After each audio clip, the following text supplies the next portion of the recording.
You spent nearly 40 years alongside Tommy. What has this season been like? Empty in a lot of ways, and there's no reflection on the guy standing next to me. But yeah, you 40 years of doing something with somebody and then suddenly have it stop. It's been difficult. I won't lie to that. And it's very difficult for me to get through that piece you just saw there. You and I, Abby, would just sit and cry in the corner and let Perk and Scal talk about the game.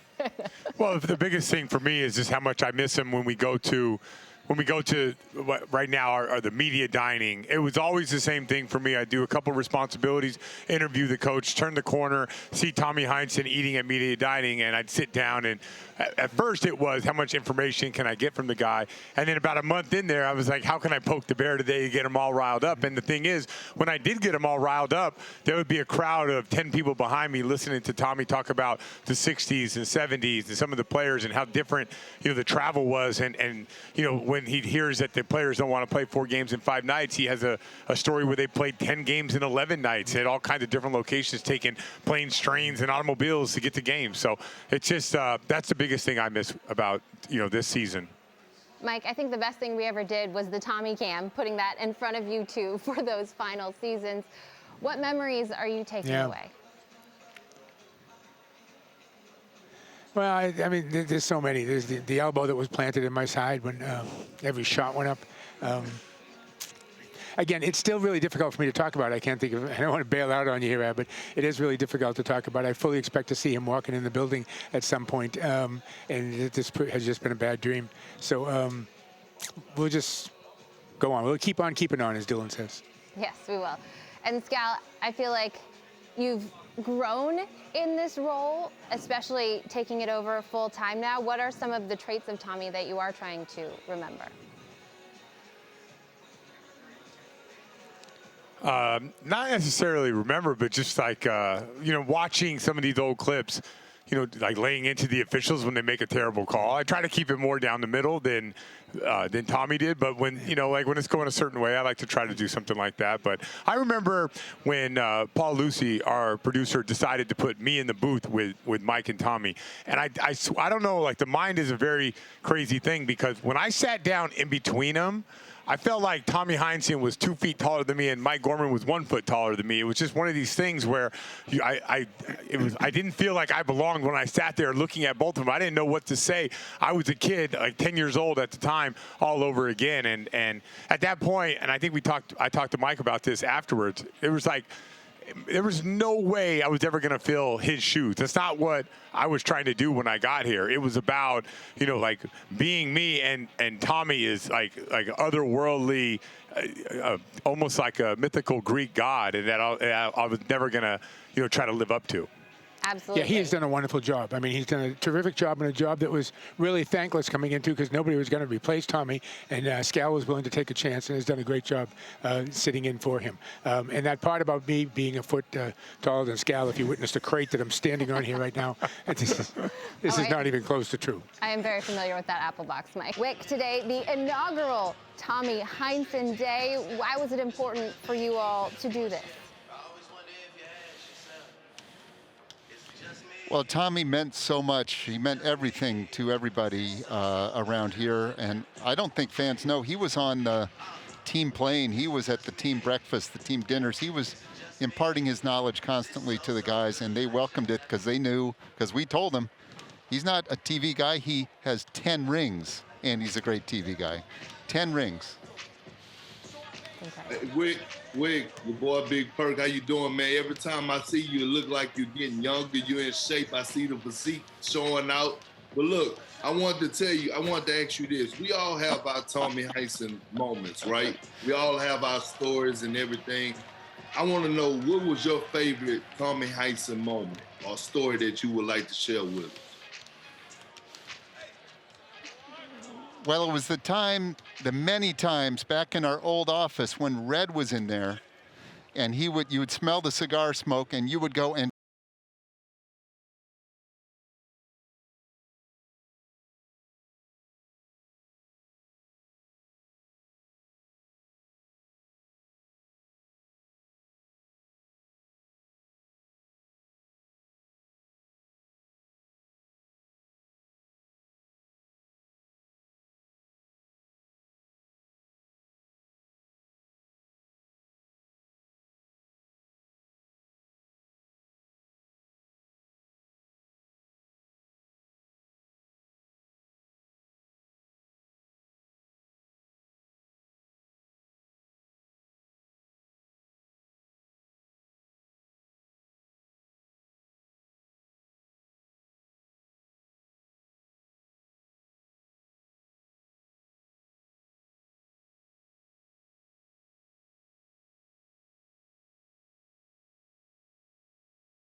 won 8 championships as a player and 2 more as a head coach.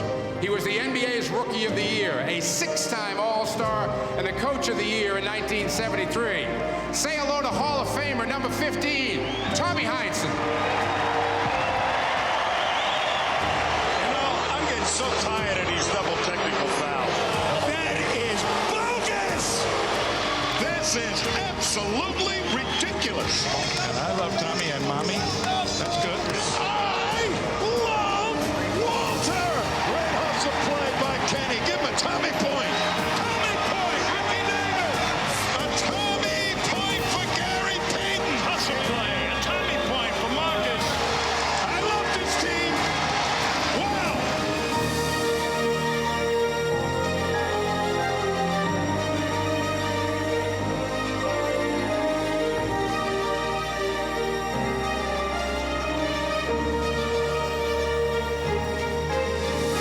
I want to thank you all.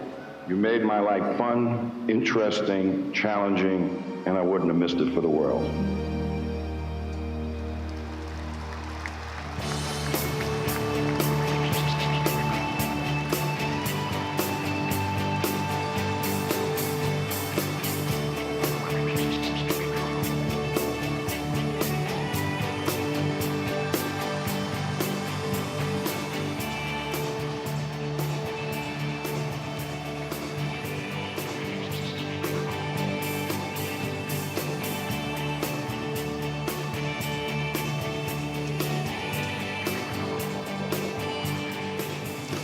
That's where we used to broadcast the games from.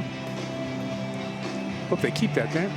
Down to Deadman, and that is going to do it. So the Heat are hot through most of the first quarter. 12 minutes down, 36 to go here on a Sunday afternoon. Let's check in with Eddie Palladino. Presented by Duncan, which will be awarded annually on Tommy Heinsohn Day to the Celtics player who best embodies the attributes of hustle, effort, and pride throughout the season. Let's go up to Celtic Vision for highlights from the award presentation to number 36, Marcus Smart. First off, Marcus, congratulations. This is a real honor to win the first annual Tommy Award. Definitely.